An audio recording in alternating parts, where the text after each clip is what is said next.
Wih, wih, wih, balik lagi sama aku, Fatima Sofia, di podcast Gaul yang selalu bikin hari kamu nggak gitu-gitu aja. Gimana nih guys, Feb hari ini?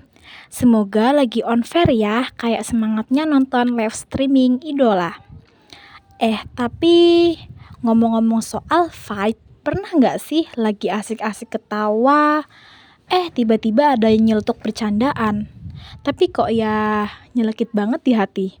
Nah, hari ini kita mau bahas nih yang namanya bercanda itu emang seru, tapi ada batasnya loh.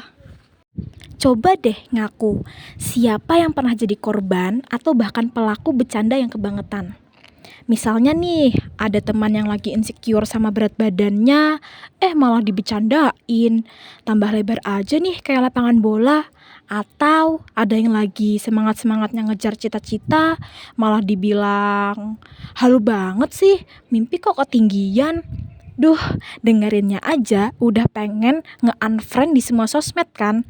Padahal niat awalnya mungkin cuma bercanda, tapi dampaknya bisa bikin hati seseorang jadi kayak kerupuk kena air, melempem.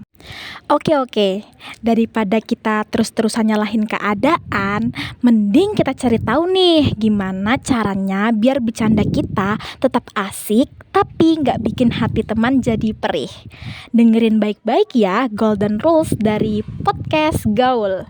Baik, yang pertama yaitu pikir 2 kali sebelum mencetuskan candaan. Nah, sebelum mulut ini mengeluarkan jurus maut berupa kata-kata, coba deh pause sebentar.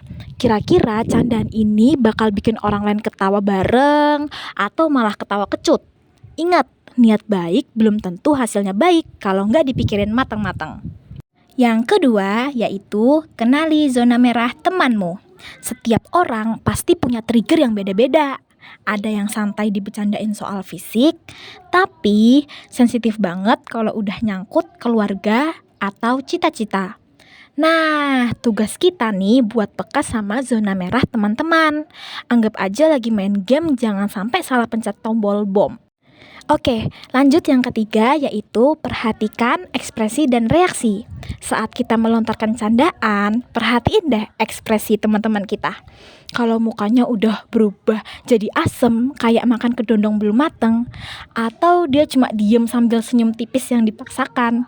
Nah, itu tandanya red flag. Mungkin bercandaan kita udah kelewatan batas. Yang keempat yaitu empati itu kunci. Coba deh sesekali kita posisikan diri kita jadi orang yang dibecandain. Kira-kira kalau kita di posisi dia, kita bakal ngerasa gimana? Sakit hati atau kecewa? Nah, kalau kita aja nggak suka, berarti jangan lakuin ke orang lain. Ingat pepatah emas, perlakukan orang lain seperti kamu ingin diperlakukan. Lanjut, yang terakhir yaitu minta maaf itu keren. Kalau emang udah terlanjur keceplosan dan bikin teman jadi gak enak hati, stop, jangan gengsi buat minta maaf. Mengaku kesalahan itu gak bikin kita jadi lemah kok. Justru malah nunjukin kalau kita punya hati dan bertanggung jawab. Bilang aja, sorry ya bro, sorry ya guys, gue gak bermaksud bikin lo kecewa. Simple kan? Oke, aku ada sedikit cerita nih guys. Nih, dulu aku pernah punya temen, sebut aja namanya Mawar, tapi ini bukan nama sebenarnya ya. Nah, dulu si Mawar itu hobi banget bercandain temennya soal, ya gitu deh pokoknya, hal-hal yang sebenarnya sensitif. Nah, awalnya sih teman-teman yang lain pada ketawa aja, mungkin karena nggak enak, tapi lama-lama teman-temannya jadi ngejauhin dia. Nah, pas Mawar bingung, baru deh dia sadar ternyata bercandaannya udah bikin banyak orang lain sakit hati. Akhirnya, dia belajar buat lebih hati-hati ngomong dan lebih peka sama perasaan orang lain. Nah, sekarang si Mawar, dia jadi bestie semua orang. Tuh kan, belajar dari kesalahan itu penting banget. Nah, gitu guys, bercanda itu boleh, biar suasana gak tegang kayak lagi ujian fisika. Tapi inget ya, jangan sampai bercanda kita malah bikin teman jadi sedih, kecewa, atau bahkan marah. Jadilah anak muda yang gaul, asik tapi juga punya hati dan etika dalam bergaul. Dengan komunikasi yang baik dan rasa empati, dijamin deh hubungan pertemanan kita bakal makin solid kayak batu karang. Sampai ketemu lagi di podcast Gaul minggu depan dengan topik yang gak kalah amazing. See you semua.